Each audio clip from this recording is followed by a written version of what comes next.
Ein Testfahrer, der ohne Pausen arbeitet, gern Überstunden macht, dabei nie müde wird und auch nach etlichen Stunden immer noch genauso perfekt fährt wie am Anfang, gibt es nicht? Doch. Hier auf dem Continental-Testgelände in Uvalde, Texas, ist schon heute der weltweit erste Prototyp eines automatisierten Reifentestfahrzeugs im Einsatz.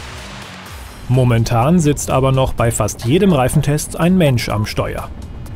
Getestet wird unter anderem, wie gut neu entwickelte Reifenmodelle unter realen Bedingungen, zum Beispiel auf Offroad-Strecken, zurechtkommen. Das extreme Klima und die staubigen Schotterpisten bieten hierzu ideale Bedingungen. Die Tests verlangen den Fahrern einiges ab. Jeder von ihnen macht pro Tag einen 8-Stunden-Test. Nur alle 2 Stunden gibt es eine Pause.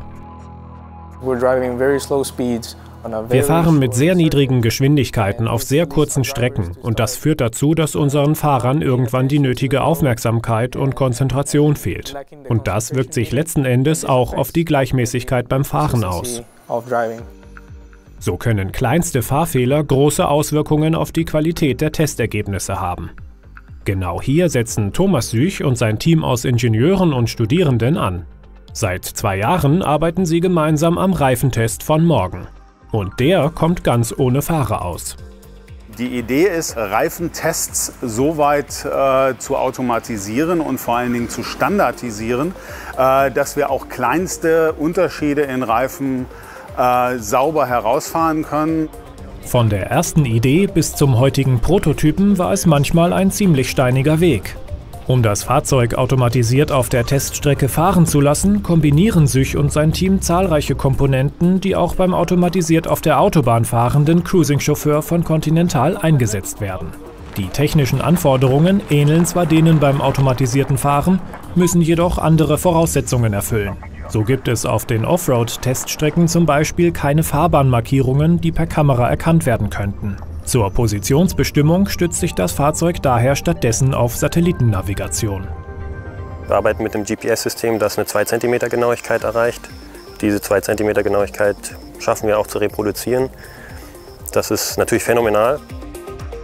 Mit dem Fahrzeug haben wir die Möglichkeit, immer exakt das Gleiche zu machen. Jeder Reifen sieht genau das Gleiche wie sein Vorgänger und damit sind wir uns 100%ig sicher, dass Unterschiede, die wir sehen, auch tatsächlich Unterschiede sind und nicht irgendwo durch die Testprozedur mit reinkommen. Das automatisierte Testfahrzeug bietet aber noch weitere Vorteile. Indem das Fahrzeug zum Beispiel in jeder Runde nur wenige Zentimeter versetzt über die Strecke geschickt wird, kann die Piste geschont werden und muss deutlich weniger gewartet werden. So genau könnte ein menschlicher Fahrer das Fahrzeug nicht steuern. Damit habe ich einen so massiv reduzierten Maintenance-Aufwand von den Schotterstrecken, dass sich das alleine finanziell schon sehr stark rentiert. Und die Reproduzierbarkeit ist auch dadurch noch mal besser geworden. So innovativ der Ansatz auch ist, ganz neu ist die Idee vom fahrerlosen Testfahrzeug nicht. Schon vor 50 Jahren entwickelten Continental-Ingenieure ein elektronisch gesteuertes Auto, um Reifentests zu automatisieren.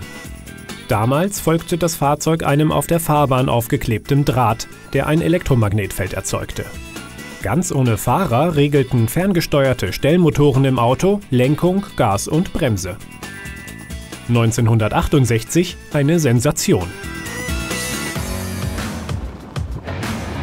Der heutige Prototyp ist seinem Vorgänger aber nochmal um Längen voraus. Der Draht konnte damals nicht auf beliebigen Strecken aufgeklebt werden. Das heißt also, das, was wir hier zum Beispiel auf unseren Offroad-Strecken machen, wäre damals überhaupt nicht möglich gewesen. Der Prototyp ist mittlerweile so weit fortgeschritten, dass er bereits im echten Testbetrieb eingesetzt wird. Momentan muss immer noch ein Fahrer dabei sein, um im Notfall einzugreifen. Das soll sich aber bald ändern.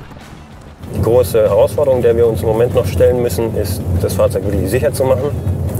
Dazu müssen wir jetzt final auch noch die Implementierung von unseren Radar- und Kamerasystemen für diesen speziellen Fall der Offroad-Strecken umsetzen, um wirklich auch auf Objekte, sprich Menschen, Tiere oder auch Fahrzeuge reagieren zu können, die unvorhergesehen auf die Strecke kommen.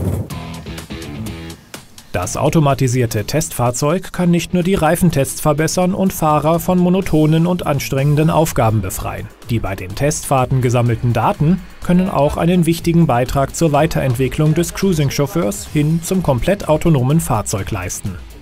Also das Spannende an diesem Projekt ist vor allen Dingen, dass wir unterschiedlichste Bereiche aus der Continental zusammengeführt haben und diese ganzen Schwierigkeiten, so komisch das vielleicht klingen mag, auf dem Weg dahin auszuräumen, das ist halt auch das, was einfach sehr, sehr viel Spaß macht.